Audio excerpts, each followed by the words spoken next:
I am your gracious host, Mr. Bobby Shades, and this is Bridging Fears. With that said, ladies and gentlemen, I present to you Light of Your Plight. Let's go. So, family, the other day, Alexandra Ocasio Cortez, she's a Democratic politician out in the New York area. And she was in a town hall meeting with her constituents. And they were discussing, I'm not sure, I can't remember. It's not that I'm not sure, I can't remember exactly the topic, but whatever it was, the people, her peoples under her, the people that appointed her, they were upset. They were like, we don't want this, we don't want this, we don't want this. And from that, when I did that on purpose, you hear the music in the background, and there was a beat from it. We don't want this, we don't. And she was on stage, and I believe it was at a school. She was on stage, and she started to it. I don't know, I felt some kind of way about it, because I'm looking at that, and I'm like, Now, it's trending. This particular video clip, it's trending. And surely the right, Republicans, mind you, I just want it to be known from this point on that you will hear me say, I don't give a shit about the right or the left, because when anything pops off in America, it's always, well, the left didn't allow that and the right. Listen, if someone went to go kill somebody, the right would say, well, the left, they allow for that. Some crazy ass mofo went to go kill somebody. Fix the situation. Do whatever background checks, whatever need be done. This right and left thing, everything is a right and left. And don't get me wrong, yes, there is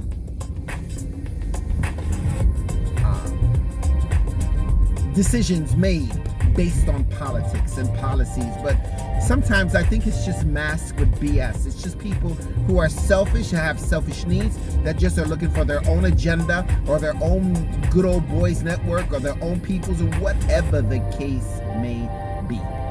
So I'm not a fan of all that. So I'm not, what I'm talking about today is because this is a politician, so it's apropos to the subject matter. But on the whole, I'm not a fan of all that. If something is amiss, we're America, the United States. Fix the shit. That's just my humble opinion. Not everything is all about that, or shouldn't be about that, so to speak. Anyways, let me bring this back. So, I felt some kind of way. I felt it was disrespectful. Now, again, the right, Republicans, for those who are not familiar with the right and left, Republicans, or red, they are the red group, they are just going to show that part. They're not going to show the fact that she took control thereafter. She talked about the various things that her cabinet and her, those that are behind her have done and will continue this good fight for her constituents, for her peoples. For those who do not understand the terminology constituents, those are the individuals that have appointed her, the peoples that she represents of a particular district, of a particular area she's in New York City. Okay? Mind you, I find her to be a very, very smart, very capable individual in politics. That's just my take on her.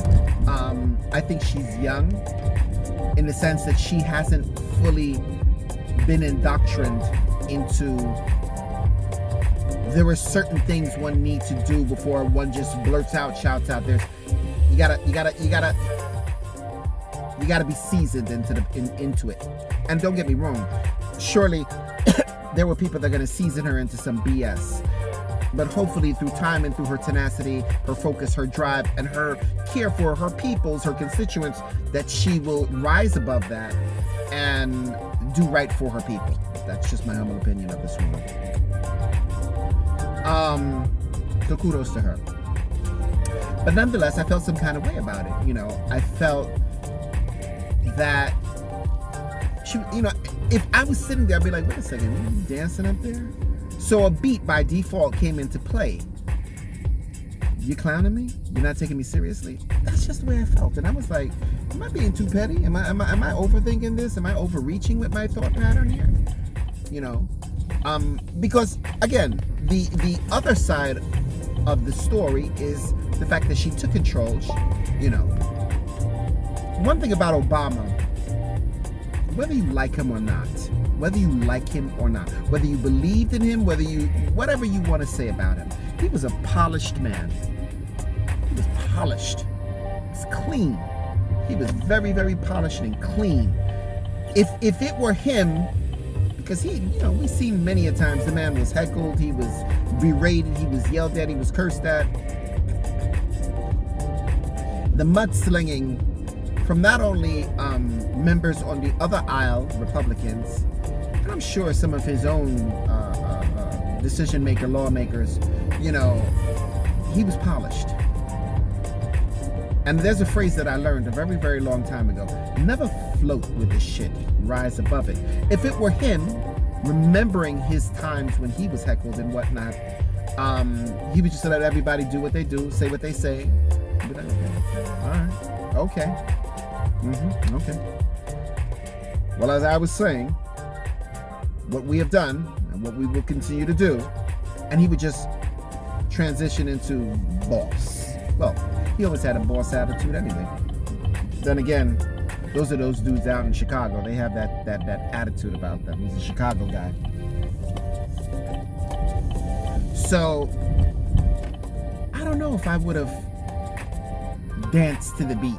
Now, of course, again, people may argue and say, yeah, but she had control anyway. She just let them, she just be like, listen, you're going to act a little foolish. I'm going to be a fool with you.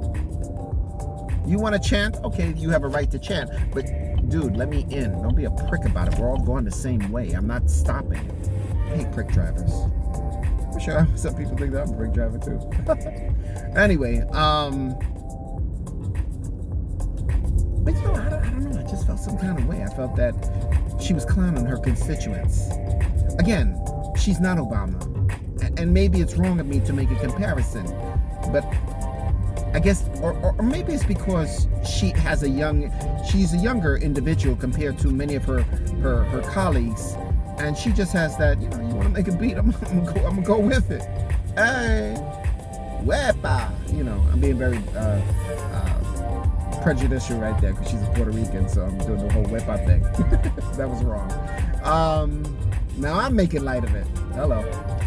But I don't know, family. What do you think? Do you think that it was wrong of her to make light of it? Should she have just maintained a steadfast appearance of authority? Let them do what they do. Let them chant what they chant, and be like, all right, guys, hey, I heard what you're saying. I heard you chant. I'm in agreement with you. I guess I would be upset too. And then empathize with them. Go into their angst, their pain, their sufferings, their worries, their concerns, and then bring it back to, you represented me. Give me some grace and latitude. Let me show what I can do. We have done some strides. We have made some strides. Let me keep doing this. Believe in me. Believe in what we're doing. Believe in the effort. Believe in the struggle. Anyway, that's just my take. So I just wanted to ask you guys, do you think that Mr. Shades is being a bit too petty? Or that she should have taken a different approach? Because of course now they're going to make light of her. Not that she has to give a damn. Because you know what? If she does right, let me switch this up. People who are against her, people who have zero interest, zero desires in her policies, in her beliefs and whatever, they're going to say something anyway. And that's the truth. You do good, they don't like you, they'll still find something to say about you. My humble belief is, let me not give them something to say about me. Let me just hold tight, let me hold strong, and let me just, be steadfast and listen, man. I don't know. Anyway, family, that's all I have for you today. Let's give thanks and praise that we are 6 feet above ground and not below, and that those in our inner circle are in the same vein. I am your gracious host. I want you guys, you know what I'm going to say. I want you guys to like, share, and subscribe. It helps the algorithm. I will keep on saying it. I will keep on saying it. I will keep on saying it. I want you guys to like, share, and subscribe this channel. Good content. Helps the algorithm. Can't say it any further. Can't say it anymore.